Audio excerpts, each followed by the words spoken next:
good morning, good afternoon, good evening, of course, depending from where you're hearing my voice from. It's a pleasure always, very great pleasure to come your way. Yeah, especially at this momentous period, momentous times. Fellow Biafrans, I am very, very happy indeed, very exceptionally happy because, you know, the time seems right. Things are happening to our favor. Things are happening to our favor. Things are beginning to look, yes, very bright. Because, of course, when things are difficult, when things seem insurmountable, when problems begin to rear their heads from every corner, that is when a solution is very much ahead, is very much around. They say there's always a light at the end of the tunnel. There is always a light at the end of the tunnel. So, ladies and gentlemen, fellow Biafrans, I think at this point I'll say, Biafrans, brace up. The time has come. This is our chance. Biafrans, brace up. The time has come. This is our chance. I mean, I've never seen any time in the history of this country when everybody, everything, what is on everybody's lips, what is everybody's concern, is matters concerning Biafra, matters concerning people of Biafra. The whole 36 states of Nigeria and the FCT is boiling, is bubbling, because of course matters concerning Biafra and its people have become, the current topic. It has gone viral. It has gone, all over the world. Biafra and people of Biafra are in very, very current discussions. The discussions about Biafra is currency right now. So Biafrans, brace up. The time has come. This is our chance. Yes, just a few weeks ago, I brought up the, breaking news here that our Nnamdi Kanu, our Muslim leader, was suffering, had his health deteriorating, especially because of liver issues, malfunction of his liver and pancreas. And of course, we saw that he had lumps in most under his armpits, and his feet were very, very much swollen. Movement became difficult. Breathing became difficult. Swallowing became difficult. And of course, he was not able to sleep. Yes, back to back, he said at that point over a month ago, he said he has not been able to sleep back to back for over 3 weeks.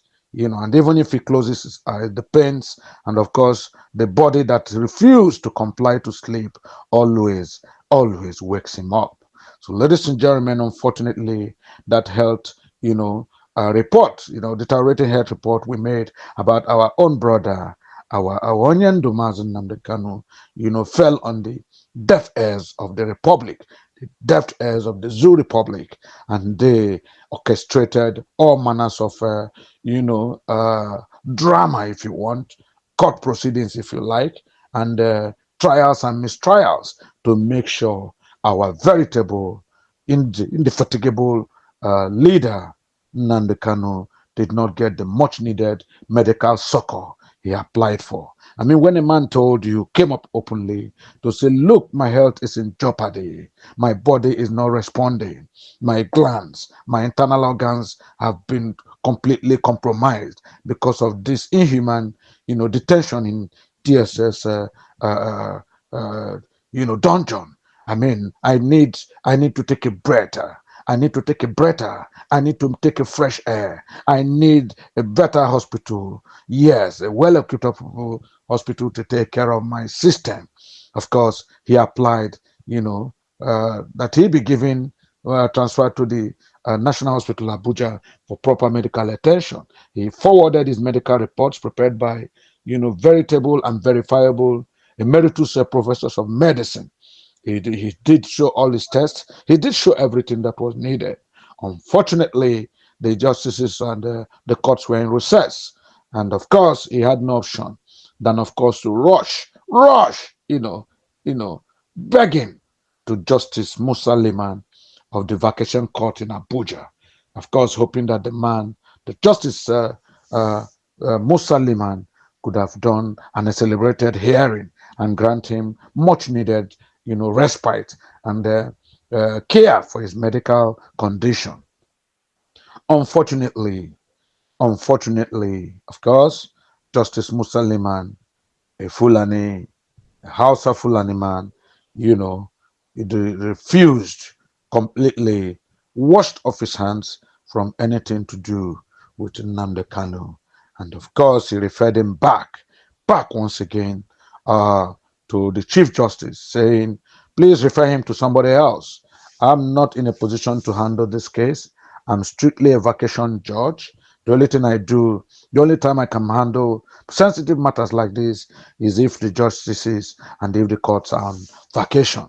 Yes, it's just the way I see it, less than 48 hours from now or 72 hours from now, judges and courts will be open again. There's no need my rushing into, dabbling into what I cannot finish. Therefore, I'm sending back this application. First of all, I'm not going to approve the application. Secondly, I'm sending back to the Chief Justice, Justice Tahoe, you know, to look into and reassign him. I don't want to be involved in Nnamdi Kanu's matter. There's a lot of controversies involved. There's a lot of highbrow interest in it. I don't want to be seen, you know, to, be doing what I shouldn't be doing. Please, I'm handing over your matter. Wait until the courts resume. Ladies and gentlemen, that was our Justice Musa Liman of the Vacation Church, High Vacation High Court in Abuja, declined to come to the rescue of Mazen Nnamdi Kanu. And of course, it became a very tough one for all of us. From there, we moved on, of course, on the 15th of September, yes, of course, yeah, we moved on again to the High Court of Justice James Omotosho, whom we had thought would be, do the right thing. I mean, here is a man crying for his health. Here's a man begging to be given medical attention. Here's a man who told you there's an emergency in my health. And emergency situations we know demand absolutely urgent attention. Unfortunately, Justice James Kolawole Omotosho once again danced to the gallery.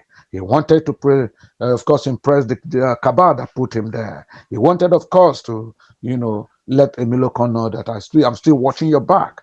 He wanted Emilokon to know that yes, I am for the Jagaban, and nothing whatsoever would derail me from the Jagaban. And so quickly, he summoned the prosecuting attorneys, he summoned the defense attorneys, and they summoned Mazen Nnamdi Kanu and told them, look, what are you talking about your health? I want to hear what the prosecuting attorneys will say. Are you sure this man is sick? Do you want us to grant him this leave to go to National Hospital, Abuja? Or do you think we should continue the matter of his terrorist trial and secessionist agenda trial? What do you think? And of course, the government lawyers, the government attorneys, the prosecutors, led by Adegboyega, Awomolowo. Awomolowo came up and said, we don't have any confidence in the reports presented by Nnamdi Kanu. We think this is a clear case of manipulation. Nnamdi Kanu is not the first time he's manipulating the country. It's not the first time he's manipulating the judges. We saw what happened in 2017 when he jumped in 2015 when he jumped bail, and of course we had to arrest him. We got him in Kenya. This man is full of all intrigues. He's full of all antics. There's nothing he's not capable of doing. Remember, he's a desperado, and as a desperado, he can lie, he can deceive, he can manipulate, and of course, we know he will definitely escape if you grant him leave to go outside the scrutiny, outside the security confines, outside the monitoring shadows of the DSS. Ladies and gentlemen, the prosecuting attorneys said, no, we don't have confidence in any medical report presented by Nnamdi Kanu. We think the DSS hospital can handle him, whatever he claims is his ailment. We know they've been handling it in the past, and I know they'll handle it to the end.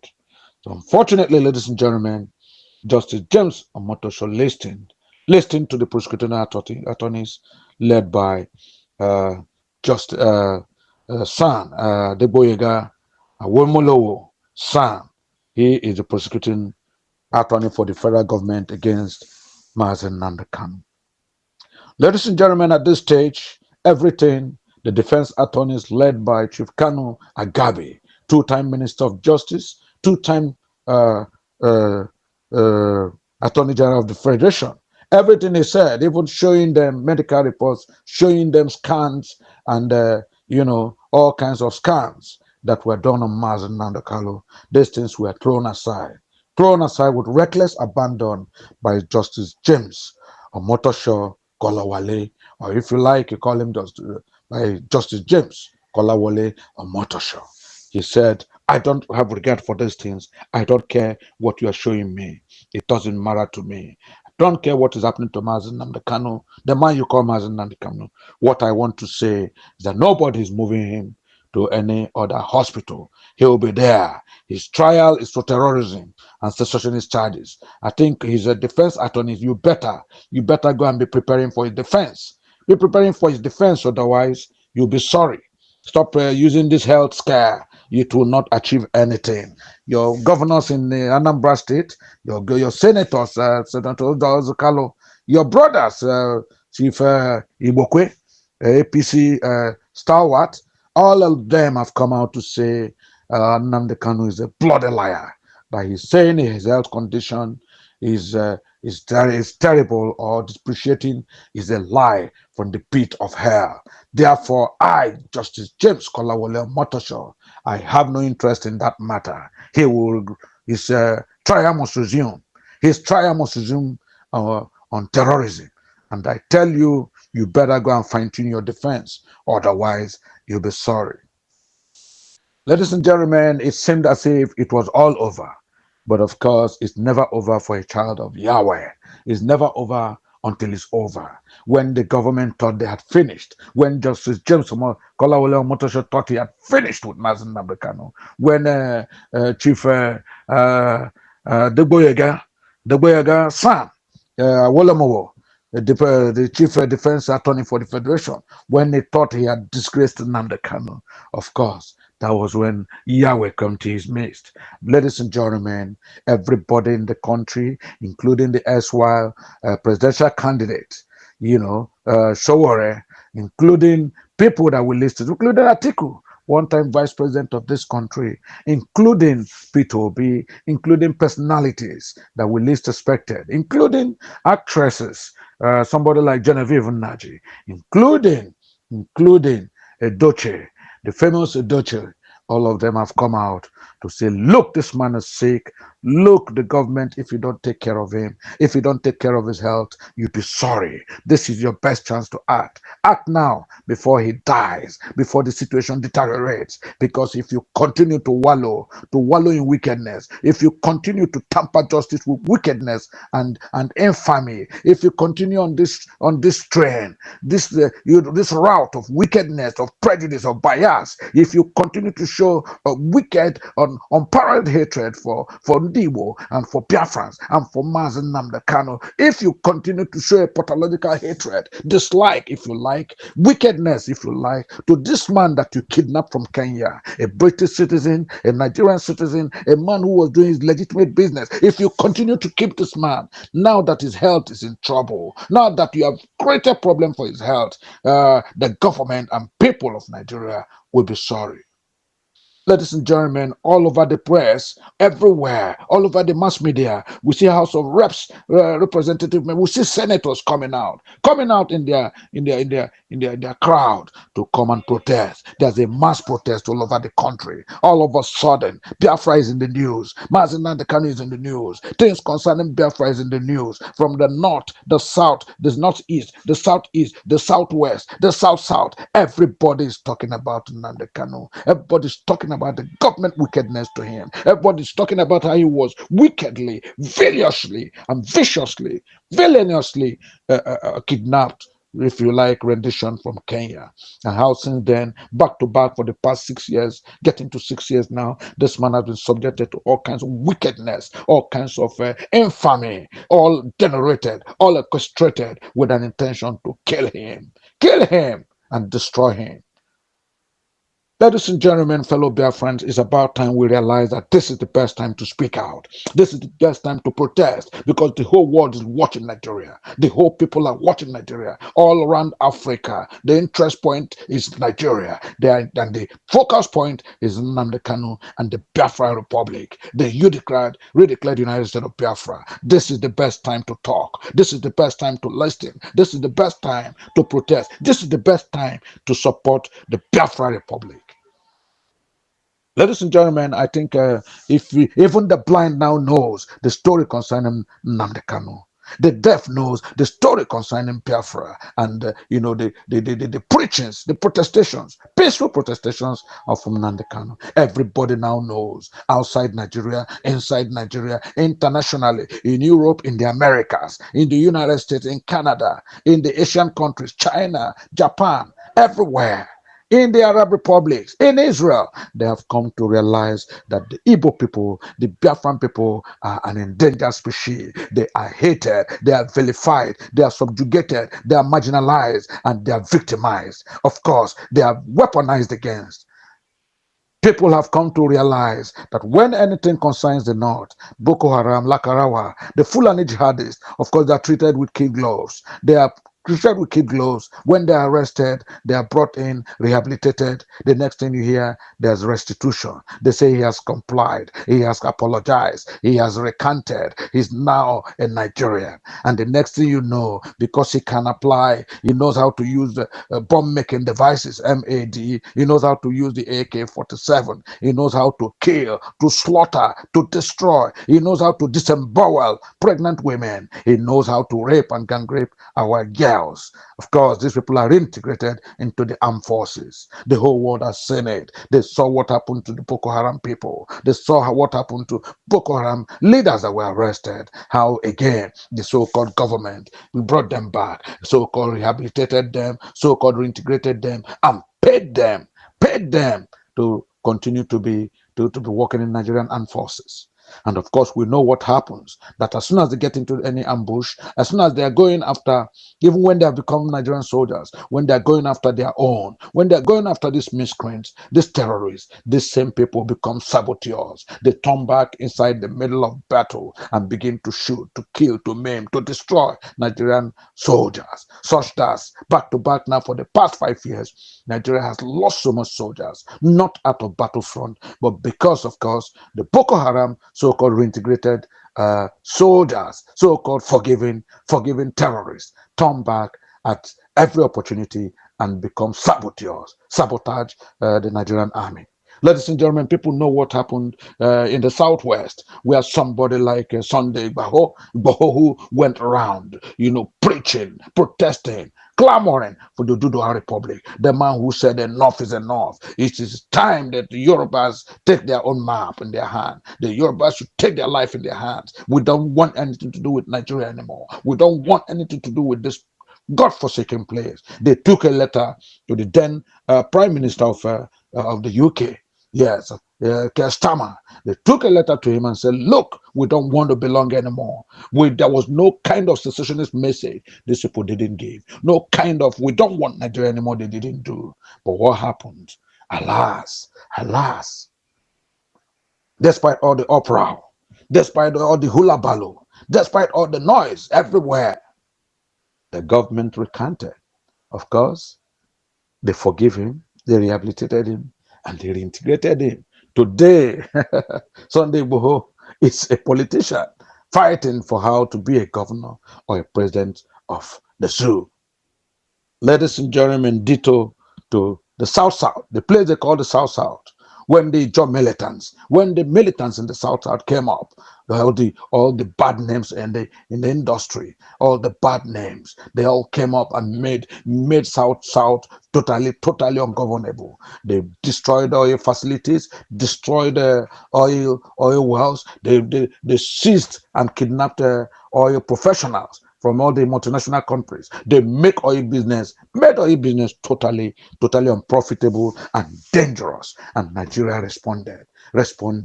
Yes. What did Nigeria do? Nigeria begged them. Nigeria appealed to them. Nigeria rehabilitated their roads, rehabilitated their seas that they said was smeared by oil, polluted by oil. Nigeria bribed them. A lot of them today, they are Saridokobos, the government, the one in who ran to South Africa, all of them were rehabilitated and settled. Some were made to become the ones who watch oil business, who secure our oil business at the high seas. They are making fantastic monies in billions to secure oil operations in the high seas. These people have been settled. Nobody heard about it again. Today they have become fully comfortably settled Nigerians in all ramifications of life. If you like, they have become bourgeoisies. Some own universities, like Asari Dokubo. Some own all stages of business and banking. Some are into oil business. Most of them own oil wells now. These are people who clamored, who protested for the injustices being done to the South people, even though they were the ones who had the oil. I mean, we can't be giving you oil and you're polluting our land. We can't be giving you oil and you're developing Kanu, Kaduna, Sokoto, Katsina. We can't be giving you oil and you're pushing all your money, to Abuja. Meanwhile, we don't have roads. Meanwhile, we can't build buildings. Meanwhile, we don't have ordinary water to drink. Meanwhile, our seas have thrown up dead fishes, dead and poisoned fishes, marine creatures from the sea.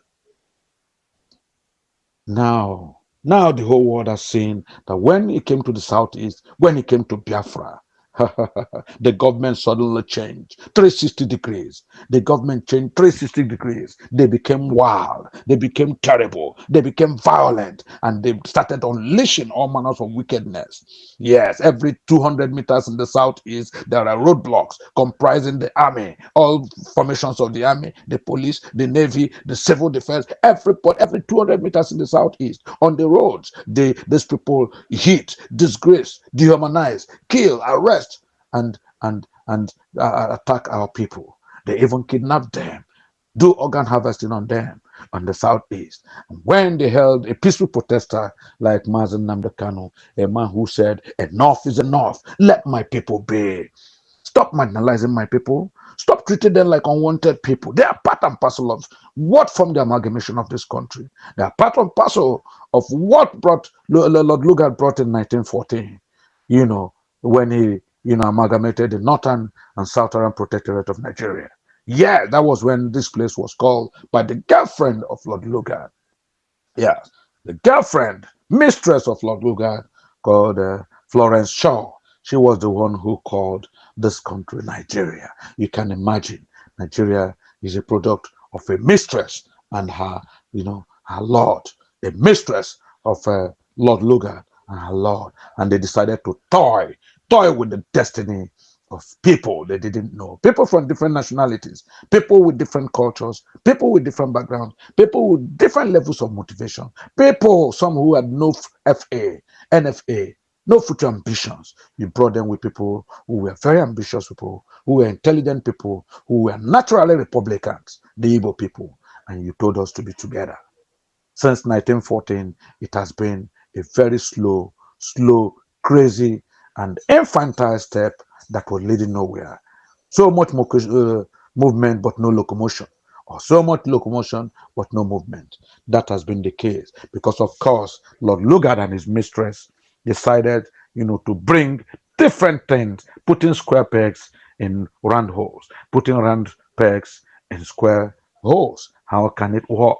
So, ab initio, Nigeria was bound. This contraction called Nigeria was bound to explode.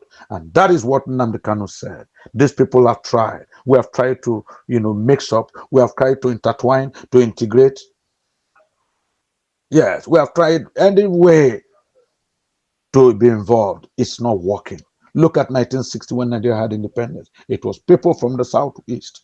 Biafrans, great personalities like Dr. Manzi Azikiwe, Dr. Mike Opara, yeah? great personalities. These are people who fought.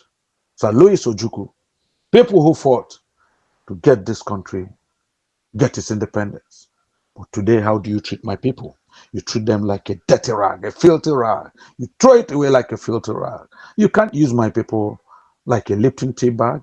You put it in hot water, take all the juice, and you throw it away to be trampled on feet. That is wrong. Enough is enough.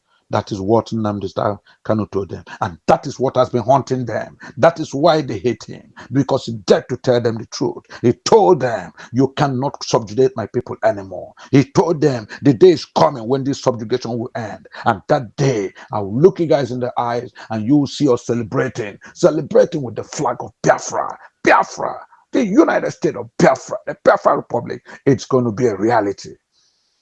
Ladies and gentlemen, because of that, they held this innocent man in captivity and they have subjected him to all kinds of wickedness, all kinds of indignities, to the extent his health has been compromised. And they are now playing lip service to it, toying with it, hoping that he dies, hoping that Nnamdi Kanu dies from, liver issues, dies from pancreatic dysfunction, dies because the potassium level in his body is very low, dies because, of course, he has swellings all over his body. He cannot sleep and he cannot feed.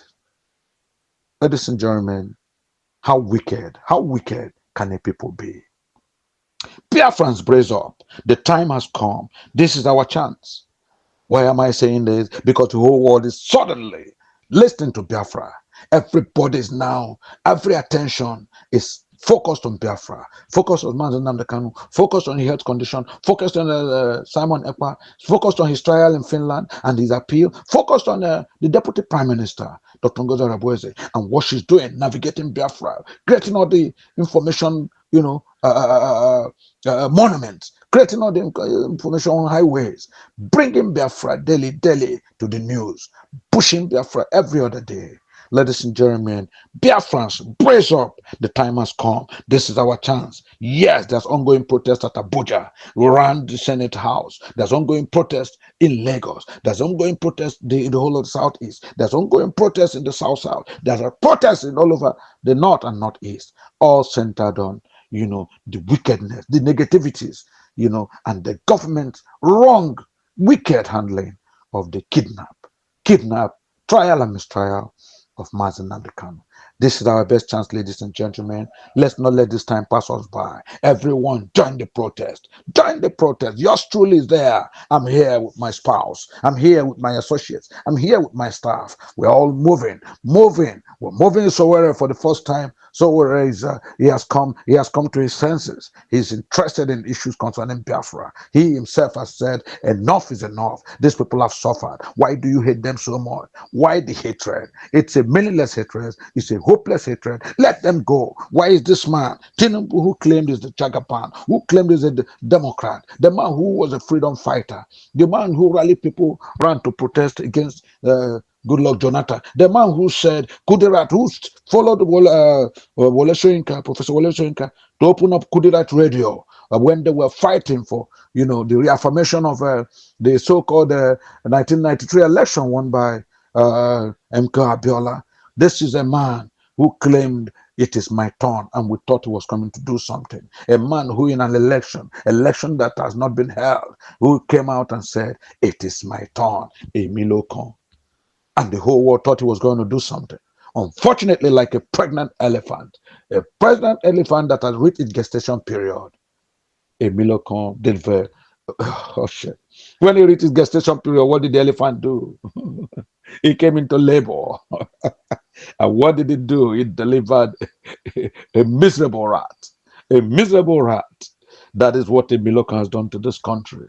The man who got the very first day was inaugurated, the first thing they said is OT law. OT law. Fuel subsidy is gone. Nigerians didn't know what to expect. But from that very first of inauguration, the hardship, the difficulties, the poverty, the lack, the unemployment, the disruption of all manners of everything that made life move forward became very clear to Nigerians. That was why there was a hashtag, the difficulty and the suffering in the country. There's nothing that hasn't that hasn't been destroyed by a Milocon, the man who said, "It is my turn. I'm the Jagaban. I'm the emperor. Take it or leave it. If you don't like it, go to court." That's what we kept hearing. That has been his mantra. If you don't like what I'm doing, if you don't like the fact that I'm the president, if you don't like the fact that I'm coming back in 2027, if you don't like the fact that I'm holding Nnamdi Kanu and I won't release him, if you don't like the fact that I said I'm not going to take care of his health, I don't care what happens to him. If he dies now, I give no care. If you don't like it, go to court. Go to court. That's what the man who called himself a Democrat, the man who pretends to be a Democrat, that's what he's telling the whole world. Brace up, brace up, Biafrans, brace up. The time has come. This is our chance. Let every Biafran, man and woman, child and adult, this is your chance. Proclaim the message to the whole world. Proclaim it in Nigeria. Proclaim it in Europe. Proclaim it in Asia. Let it be heard in America. Let it be heard in Canada. Yes, that they're holding Nnamdi Kanu for just reasons. They're holding him, yeah, because he dared to speak the truth. He dared to tell them enough is enough. He dared to tell them that these people, Biafrans, that you are really getting to the background, that you are treating like a second fiddle, that you are treating like defeated people. These people, Biafrans, are still Yahweh's people. And like a mustard seed, they will grow and become a massive, monumental tree. Ladies and gentlemen, Biafrans, praise up. The time has come. This is our chance. The whole world is watching. Protest is going on. Now it's not only about Southeast people. It's not only about the Biafrans. It's about the whole Nigeria. It's about senators. It's about governors. It's about the vice president, former vice president Atiku Abubakar. It's about the presidential candidate, Sowore. It's about every person who is somebody. It's about the deputy speaker of the House. It's about people who have come out to say, no, I think these Biafrans have spoken enough. I think they've suffered enough. I think it's about time we give them a second chance. Ladies and gentlemen, Biafrans, praise up. The time has come. This is our chance. This is the best moment, momentous moment. We must never allow it to be scuttled. Now is the time. It is hot. It is hot. When the soup is hot, you lick it hot. You lick it quick. Biafrans, let us take this. It doesn't mind about the heat, doesn't mind about the hotness. Yes, it's about time we stand out, represent Biafrans, protest, tell the whole world what is happening. The 47th president is aware. 47th president of America, the world is watching. Even Alexander Stubb is shaking. The whole of Finland is shaking because they never imagined that these Biafrans, they disparaged, they so disparaged, abusing Simon Ekpa, collecting bribes, being motivated against Simon Ekpa by the cabal in the zoo. They are now ashamed because their secrets have been exposed. The breeze has blown. We have seen that the Reverend Father, is wearing trousers. Biafrans, brace up. The time has come. This is our chance.